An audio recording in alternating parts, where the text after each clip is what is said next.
नमस्कार, स्वागत है आपका माँ शारदा क्लासेस में। आज हम देखेंगे मध्य प्रदेश की जनजातियाँ। तो मध्य प्रदेश में कुल 46 प्रकार की जनजातियाँ पाई जाती हैं। जो विशेष रूप से पिछड़ी हुई हैं वो 3 प्रकार की हैं। और ये कौन से अनुच्छेद में दिया गया, तो 342 में दिया गया है।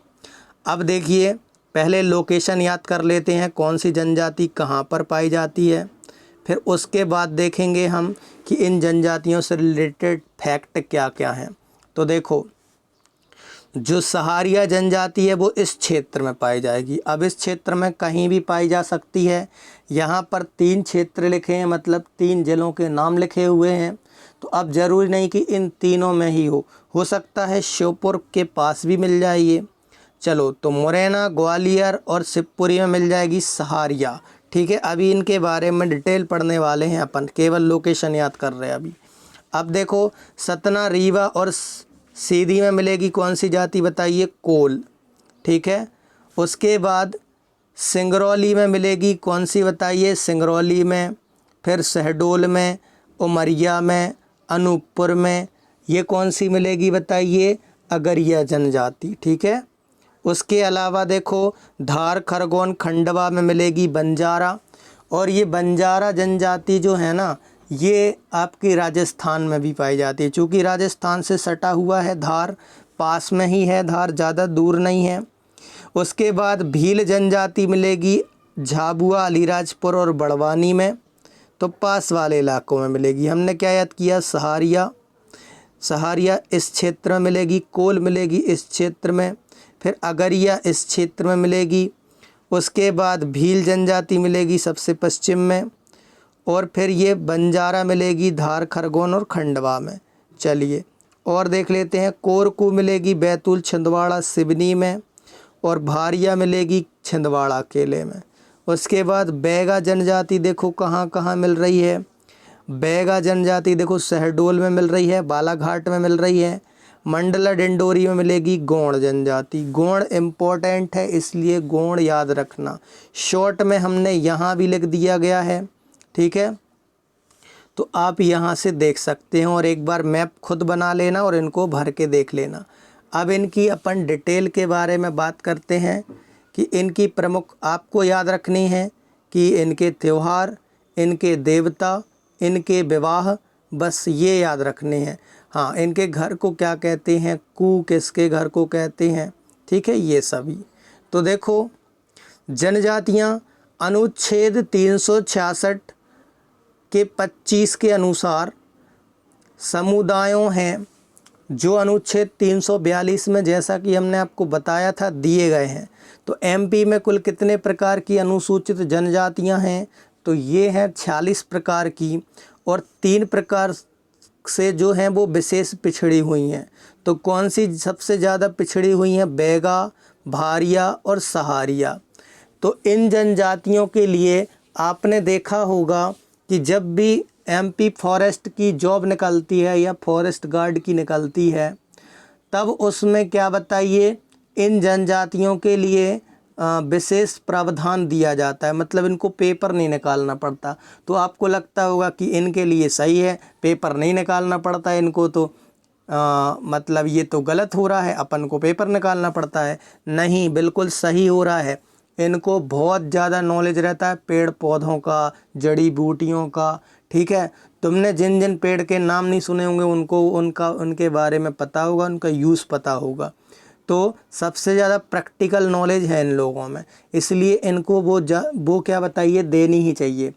हम तो इसलिए इनको क्या बताइए, अलग से फॉर्म डले जाते हैं इनके, कि यदि कोई फॉर्म डालता है बैगा, भारिया, सहारिया का, हाँ, लेकिन वो जो जंगल में रहते ओरिजिनल, वो हैं इसके हकदार। ठीक है, तो उनको वो मिलनी ही चाहिए। तो देख लेते हैं आगे की डिटेल।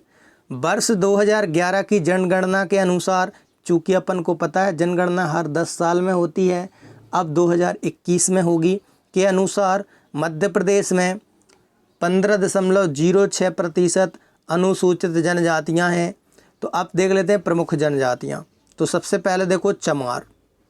तो जो चमड़े का कार्य करेंगी, चर्म का काम करेंगी, वो कौन सी कहलाएंगी? चमार। जैसे ढोलक वगैरह का काम करती हैं। तो देखो, प्रदेश की अनुसूचित जाति का 49% है, ये लगभग आधा बोल सकते हैं आप। इस जाति के लोग परंपरागत रूप से चमड़े का व्यापार करते हैं, जैसा हमने बताया आपको। इस वर्ग के अंतर्गत चमारी, मोची, सूर्यवंशी, रैदास और भंगन, अहिरवार आदि आते हैं इसमें चमार के अंतर्गत। मतलब ये चमार का सब डिवीज़न हो गया। ठीक है, चलिए क्वेश्चन नंबर अब नेक्स्ट को देख लेते हैं पॉइंट को। खटीक। खटीक भी क्या है बताइए? जनजाति है। यह खरीफ शब्द से बना है, जो कि संस्कृत का खहिफ शब्द से है। इसका अर्थ होता है कसाई। तो ये हिंदू कसाई है, मतलब ये मुस्लिम नहीं है, ये हिंदू कसाई। खटीक आपने देखा होगा, सुना होगा कि खटीक भी क्या बताइए बिजनेस करते हैं इस प्रकार का, कसाई वाला। अब देखो भंगी। मध्य प्रदेश की अनुसूचित जाति का 16% है ये। इनका मुख्य कार्य है साफ सफाई करना। क्वेश्चन नंबर नेक्स्ट देखते हैं, नेक्स्ट पॉइंट। लखारा। यह मुख्य रूप से इंदौर, उज्जैन, मंदसौर, रतलाम के पास पाई जाती है। इनका मुख्य कार्य है लाख का कार्य करना। जैसे लाख के खिलौने बनाते हैं ये, फिर लाख की चूड़ियाँ बनाते हैं ये, और जगह जगह फिर घूम घूम के ये क्या बताइए बेचते हैं। फिर देखो बसोर। यह बालाघाट में सबसे ज़्यादा पाई जाती है, और ये बांस का कार्य ज़्यादा करते हैं। तो बासे बसोर, बासे बांस। तो बांस का कार्य कौन करेंगे? बसोर। चमार क्या करेंगे? चमड़े का कार्य करेंगे। फिर खटीक किसका कार्य करेंगे? कसाई का कार्य करेंगे। चलिए नेक्स्ट क्वेश्चन। भंगी काय का कार्य करेंगे बताइए? वो करेंगे साफ सफाई का मुख्यतः कार्य बता रहे हैं। अब देखो, जनसंख्या की दृष्टि से सर्वाधिक एससी इंदौर ज़िले में है और न्यूनतम है झाबुआ में। वेरी मोस्ट इम्पोर्टेंट लाइन है, इनको याद रखना। इनको अलग से अपन जनसंख्या में भी पढ़ते हैं। तो जनसंख्या की दृष्टि से सबसे ज़्यादा एससी मिलेगी इंदौर में और न्यूनतम मिलेगी झाबुआ में। अब पढ़ते हैं अनुसूचित जाति। अभी अपन ने अनुसूचित जनजाति पढ़ ली, अब अनुसूचित जाति पढ़ते हैं। प्रदेश में देश की सबसे ज़्यादा एससी पाई जाती हैं, कितने बताइए? 21% लगभग। प्रदेश के सभी ज़िलों में एसटी का निवास है। एसटी मतलब देखो, एसटी मतलब कहलाता है अनुसूचित जनजाति, और एससी मतलब कहलाता है अनुसूचित जाति। ठीक है, तो जनजाति पढ़ रहे हैं अपन, अभी अपन ने अनुसूचित जाति पढ़ी है। चलो, तथा 21 जिलों में राज्य की 3/4 से अधिक एसटी निवास करते हैं। प्रदेश में एसटी का लिंगानुपात 984 है, मतलब प्रत्येक 1000 पुरुष पर 984 महिलाएं हैं एसटी में। नेक्स्ट देखो, राज्य की कुल जनजाति भीली जनसंख्या का अब प्रतिशत मतलब वेरी करता रहता है, मतलब वेरी कर रहा था अलग अलग बुक्स में। तो इसको, ये आपके लिए होमवर्क है कि ये आपको नोट करना है बुक में या इंटरनेट में ढूंढ के कि जो भील जनजाति है उसका कितने प्रतिशत है। ठीक है, तो नंबर 1 पे सबसे ज़्यादा भील हैं और दूसरे नंबर पे गोंड हैं। नेक्स्ट देखो, मध्य प्रदेश की 3 बड़ी जनजातियाँ भील, गोंड, कोल। प्रदेश में 93.2% एसटी गांव में रहते हैं।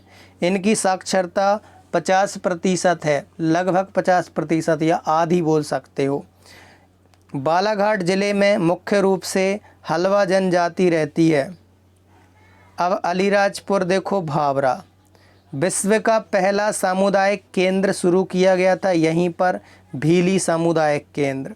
छिंदवाड़ा में मवासी जनजाति का शब्दकोश तैयार किया जा रहा है। तो इनकी अलग अलग लैंग्वेज रहती हैं, तो इनका शब्दकोश तैयार किया जा रहा है कहाँ पर? छिंदवाड़ा में। अब भील के बारे में देखो, भील शब्द भील से बना है, जो कि द्रविड़ भाषा से बना हुआ है। इसका अर्थ होता है धनुष।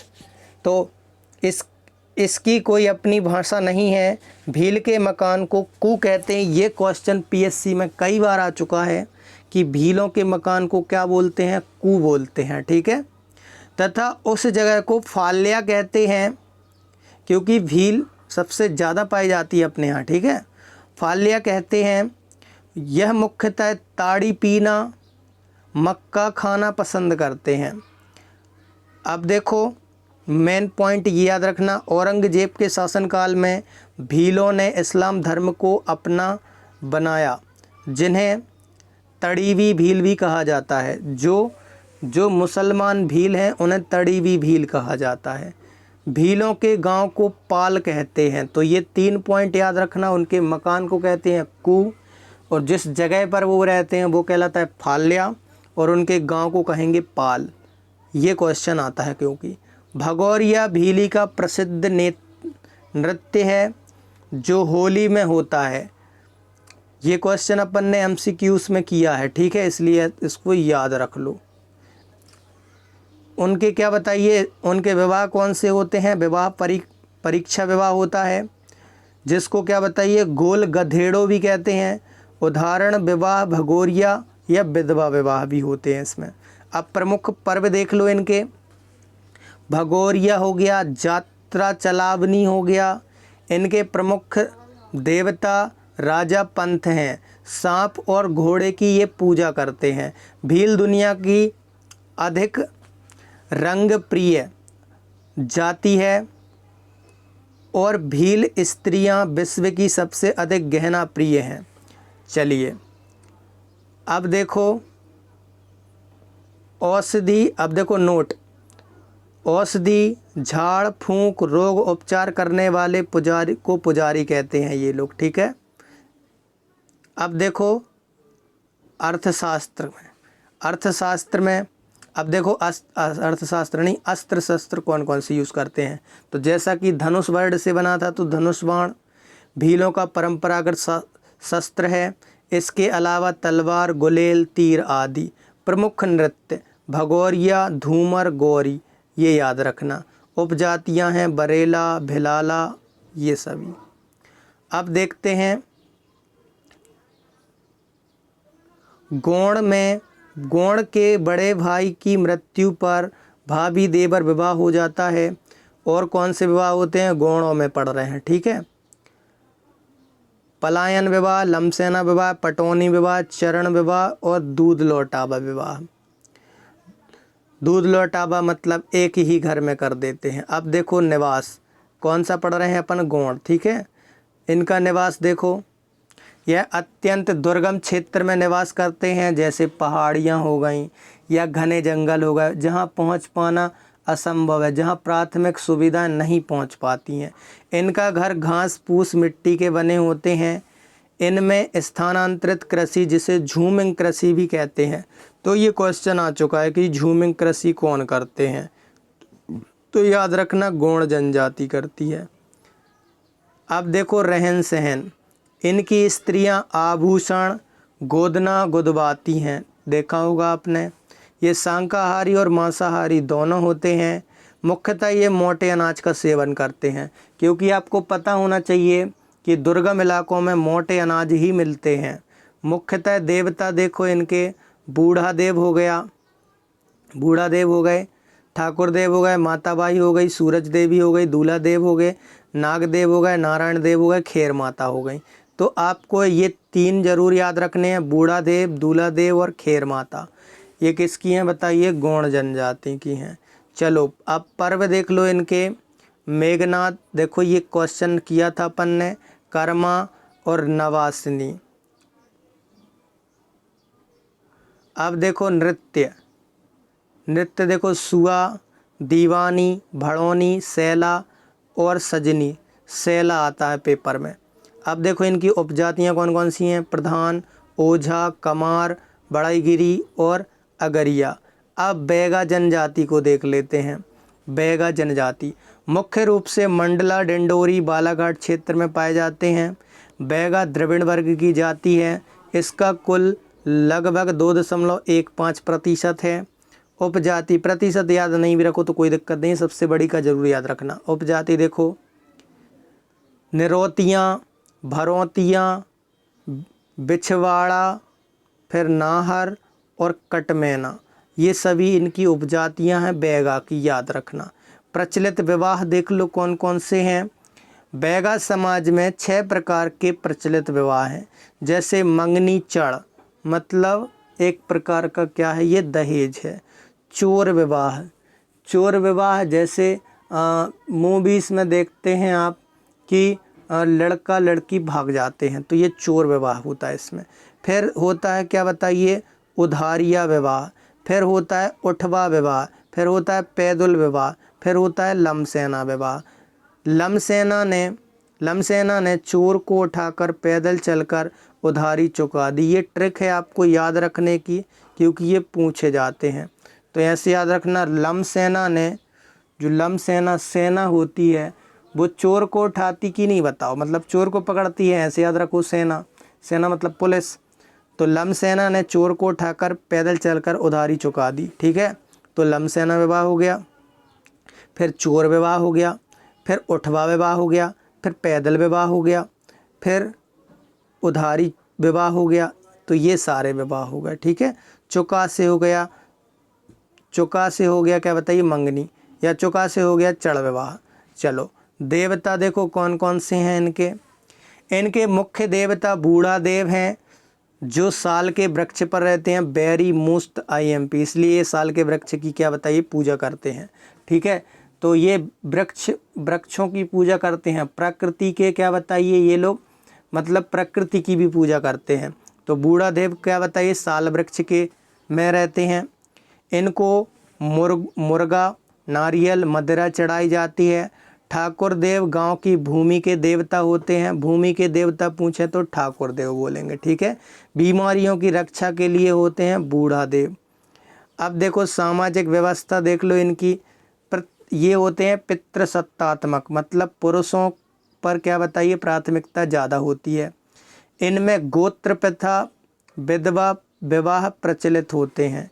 इस जनजाति में पति पत्नी का एक साथ तिनका तोड़कर तलाक सूचक माना जाता है। मतलब जैसे आपने सुना है कि ट्रिपल तलाक अभी न्यूज़ में बहुत था, तो 3 बार तलाक बोल दो तो तलाक हो जाता था मुस्लिम्स में। लेकिन इन जनजाति में क्या होता है, यदि कोई एक पत्ता रहता है वहाँ पे, ठीक है, उस पत्ते को यदि तोड़ दें या बीच में से फाड़ दें तो समझ जाना वो क्या बताइए डाइवोर्स हो गया, ठीक है उनका। अपने हमारे यहाँ एक लड़की आती थी, उसने बताया था ये कि एक पत्ता होता है विशेष प्रकार का पेड़ का, उसको फाड़ दो तो समझ जाना वो क्या है बताइए डाइवोर्स। चलो तलाक हो गया। अब देखो बैगा जनजाति समय के अनुसार 3 प्रकार का भोजन करती है। सुबह करती है बासी, दोपहर में करती है पेज। ये क्वेश्चन पूछा जा चुका है कि बैगा जनजाति दोपहर को कौन सा भोजन करती है, तो पेज करती है, ठीक है। रात में करती है ब्यारी, रात में ब्यारी प्रचलित है। ये तो आपको रटा होगा, आप लोग भी कभी कभी ब्यारी सुनते होंगे गांव में, ठीक है। तो सुबह करते हैं बासी, दोपहर में करते हैं पेज, रात में करते हैं ब्यारी। दोपहर वाला याद रखना, बोलेंगे पेज कौन खाते हैं तो बोलना पेज नहीं, ये बुक वाले पेज नहीं है, ठीक है। तो ये उनके भोजन का नाम है पेज। इस जनजाति में पंचायत व्यवस्था होती है, जिसमें 5 पंच होते हैं। कौन कौन से, मुकद्दम, दीवान, फिर हो गया ये कौन है समरप, फिर कोटवार और दरबार। आपको ये याद रखने 5 पंच होते हैं, कौन कौन से होते हैं ये याद नहीं रखना। हाँ ये पूछा जाता है मुकद्दम अकेला। अब देखो नृत्य देखो, फाग, कर्मा, सैला और परधोनी। तो ये इनके प्रमुख क्या हो गए बताइए, नृत्य हो गए। अब देखो बैगा जनजाति के बारे में। बैगा जनजाति संसार की सबसे अधिक गुदना प्रिय जनजाति है। ये इनका क्या बताइए, जो बैगा हैं वो सुअर पूजक होते हैं, ठीक है, इसलिए सुअर को पालते भी हैं। 12 वर्ष में एक बार बैगा सुअर बलि का आयोजन करते हैं। इस जनजाति पर लिखी गई पुस्तक है द बोगस, ये भी वेरी मोस्ट IMP है। क्वेश्चन आएगा बैगा जनजाति पर कौन सी पुस्तक लिखी गई है, तो द बोगस, ठीक है।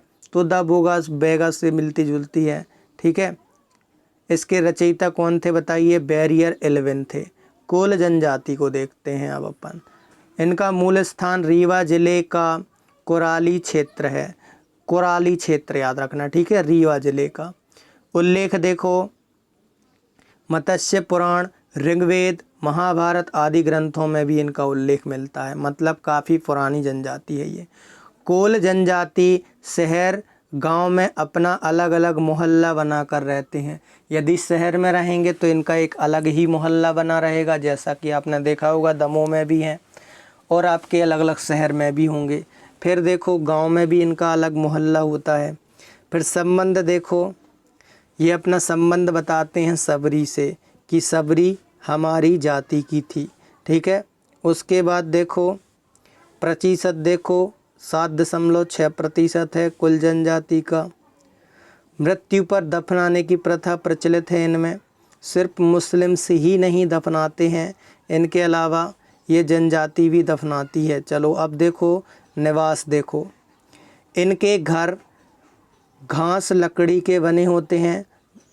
घरों के बीच में मार्ग नहीं होता है, मतलब मार्ग होता है सकरा वाला होता है, उस मार्ग को पगडंडी बोलते हैं, ठीक है। पगडंडी आपने बहुत सुना होगा, लेकिन पर्टिकुलर पगडंडी कोल जनजाति के रास्ता को कहते हैं। संस्कृति देखो इनकी क्या है, कला संस्कृति संपन्न जनजाति है ये। तो कला संस्कृति है, इनमें आर्ट होती है, ठीक है, ये बनाते हैं सब कुछ। नृत्य देखो दहका नृत्य अधिक प्रचलित है इसमें। अब उपशाखाएं देखो इनकी कौन कौन सी हैं। मुंडारी है, रौतले है, रौतिया है, मवासी है, कठौतिया है। हिंदुओं के संपर्क में आने के कारण ये हिंदू देवी देवताओं को भी मानने लगे हैं। यह लोग गंगा यमुना की आराधना के लिए इंद्र चंद्र सूर्य की पूजा करते हैं, ठीक है। यह मुख्य रूप से प्रकृति की पूजा करते हैं, ठीक है। जैसे गंगा यमुना हो गई, इंद्र चंद्र सूर्य हो गए। लेकिन जब ये अलग रहते थे, गांव में रहते थे, हिंदुओं के प्रभाव में नहीं आए थे, तब ये केवल इनकी पूजा करते थे। लेकिन जो शहर में रहने लगे, इनके प्रभाव में आए, वो क्या बताइए हिंदुओं की पूजा करने लगे, हिंदू देवी देवताओं की। जैसे फॉर एग्ज़ाम्पल आपने देखा होगा कई विदेशी लोग ऐसे हैं जो प्रभाव में आकर श्री कृष्ण की पूजा करने लगे, हिंदू धर्म अपनाने लगे। फिर आपने देखा होगा कि जो सिंधी लोग हैं वो पहले क्या बताइए गुरु, मतलब वो सिख गुरु को मानते थे, ठीक है, और कई लोग वहाँ की मझार को मानते थे। अब वो यहाँ आकर हिंदू धर्म को से प्रभावित होकर हिंदू देवी देवताओं को भी मानने लगे हैं। साथ में वो अपने भगवान झूलेलाल को भी मानते हैं। तो ऐसा होता है प्रभाव में आने से। अब देखो सहारिया, सहारिया जनजाति देखो, तो इस जनजाति का मुख्य विस्तार है चंबल संभाग। तो अपन ने अभी पढ़ा था लोकेशन में सहारिया, ठीक है। सहारिया का अर्थ होता है शेरों के साथ रहने वाला। तो क्वेश्चन आएगा शेरों के साथ रहने वाली जनजाति कौन सी हो जाएगी, तो सहारिया। ये भीलों को अपना छोटा भाई कहते हैं, ठीक है। यह लोग मकानों की श्रृंखला बनाकर रहते हैं जिसे सराहना कहते हैं। इसमें विवाह तलाक विधवा विवाह की मान्यता है, मतलब इसमें विवाह भी होता है, तलाक भी होता है, विधवा विवाह भी होता है। यह लोग जड़ी बूटियों से दवाई बनाने की में माहिर हैं, वेरी मोस्ट IMP। तो जो सहारिया है ना, वो जड़ी बूटियाँ, हमने बताया था कि इनको ज़रूर मिलना चाहिए पद, तो जड़ी बूटियों से दवाई बनाने में माहिर होते हैं। इनको सब हर एक नस्ल पता होती है पेड़ पौधों की कि कौन सा पेड़ किस में। ये क्यों होता है, ये तब होता है जैसी कंडीशन होती है ना, उस हिसाब से रहना लोग सीख जाते हैं। मान लो अब वहाँ पर क्या बताइए किसी को घाव लग गया, तो अब हॉस्पिटल तो है नहीं, तो अब वो वहीं पर यूज़ करते रहते कुछ भी, तो जो अच्छा यूज़ हो गया, मान लो किसी भी पेड़ को लगाया उसमें ठीक हो गया, तो अब वही पेड़ ही वो लोग यूज़ करने लगे। ऐसे ही हुआ था एक बार, क्या बताइए, अपने यहाँ के कुछ मजदूर लोग फंस गए थे। कहाँ फंस गए थे बताइए, एक गांव में फंस गए थे, ठीक है। तो अब वहाँ पर एक को क्या बताइए हाथ में लग गया बहुत बड़ा, क्या बताइए पत्थर, उसका हाथ से दब गया, हाथ दब गया पत्थर से, तो उसमें क्या बताइए सूजन आ गई थी। अब लेकिन चूँकि वो गांव था, तो अब वहाँ पर, अब शहर दूर था, डॉक्टर्स के पास जाते तब तक वो उसमें और ज़्यादा सूजन आ जाती।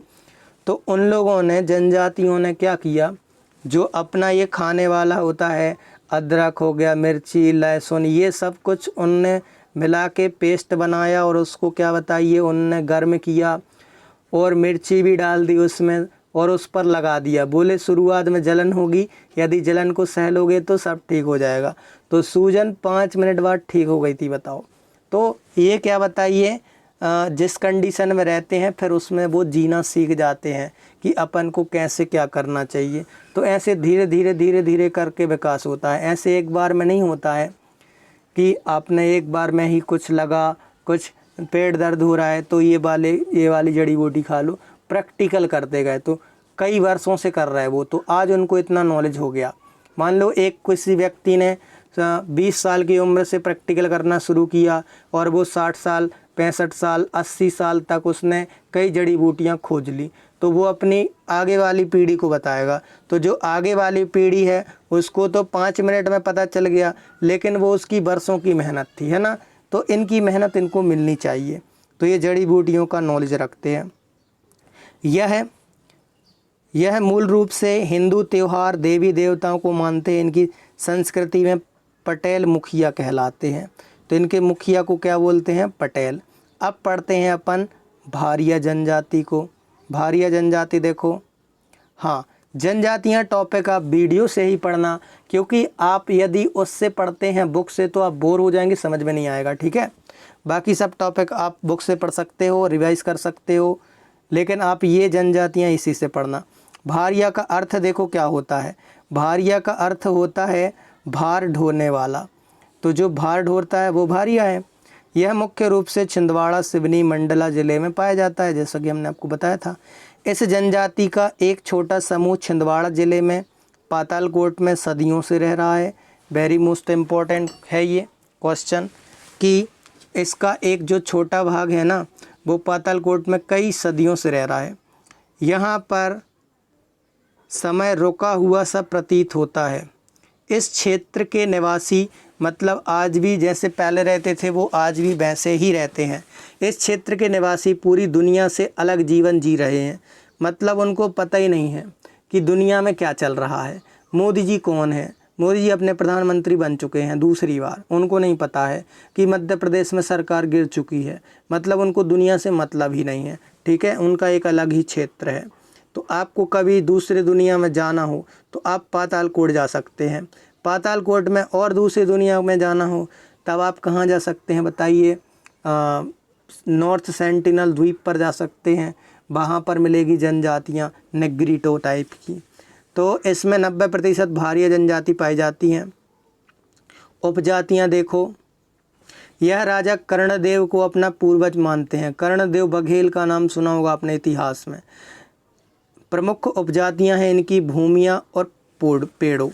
सामाजिक व्यवस्था देखो, ममेरे फुफेरे भाई बहन में शादी हो जाती है इनकी, क्योंकि ये दूसरी समाज में शादी करना नहीं चाहते, ठीक है। इनके परिवार के परिवार रहते हैं, इसलिए ये ममेरे फुफेरे भाई बहन में शादी कर लेते हैं। और मृतकों को दफनाने की प्रथा है इनमें भी, ठीक है। और इनका मुख्य भोजन क्या है, पेज है। इनका भी मुख्य भोजन क्या है बताइए, पेज। चलो अब प्रचलित विवाह की बात कर लेते हैं। मंगनी विवाह हो गया, ये तो कॉमन मिलेंगे आपको किसी किसी में, ठीक है। फिर विधवा विवाह हो गया, राजी बाजी विवाह हो गया, लमसेना विवाह हो गया। कोरकू जनजाति देखो, कोरकू का अर्थ होता है मनुष्यों का समूह, अर्थात कोर। प्रचलित विवाह देखो, लमसेना। अब जो इम्पोर्टेंट फैक्ट है वो बस पढ़ा रहे हैं आपको, ठीक है। घर दामाद विवाह, जैसे बोलते हैं ना घर जमाई, वही घर दामाद विवाह है कोरकू जाति में, ठीक है। हट विवाह। अब देखो स्वभाव इनका देखो, ये प्रमुखता क्या बताइए, इनका स्वभाव होता है नृत्य करने का। भारिया देखो, भारिया। अब भारिया को देखो, यह पोड़ों की उपजाति है, जैसा कि अपन पढ़ चुके हैं। मंडला साइड उमरिया पाए जाते हैं। इनका मुख्य व्यवसाय लोहे को गलाकर औजार बनाना। जो लोहार होते हैं वो भारिया, मुख्यतः भारिया जनजाति के होते हैं। ये लोग देवता को प्रसन्न करने के लिए काली मुर्गी चढ़ाते हैं, ठीक है। उसके बाद उड़द की दाल को शुभ संकेत के रूप में प्रयुक्त करते हैं। अब देखो पादरी जनजाति, अब पादरी जनजाति देखो, हाँ साथ में नोट जरूर करते जाना आप। सीहोर रायसेन के आसपास पाई जाती है पादरी। यह समाज महिलाओं को शिकार करने की अनुमति नहीं देता है। अब पनिका जनजाति देखो, पनिका जनजाति देवता, अच्छा महिलाओं को शिकार करने की मतलब महिला की क्या बताई, वहाँ पे प्राथमिकता कम दी गई है, तो ऐसे क्वेश्चंस पीएससी में ज़्यादा आएंगे।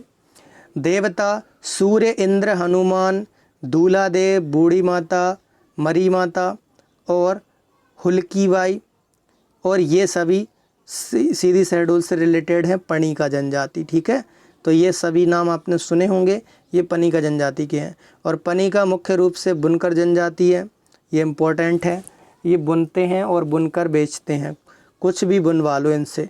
विवाह लमसेना, पूर्व विवाह, फिर घुसबैठिया विवाह। नेक्स्ट क्वेश्चन बंजारा जनजाति के बारे में देखते हैं। बस अब जनजाति लास्ट।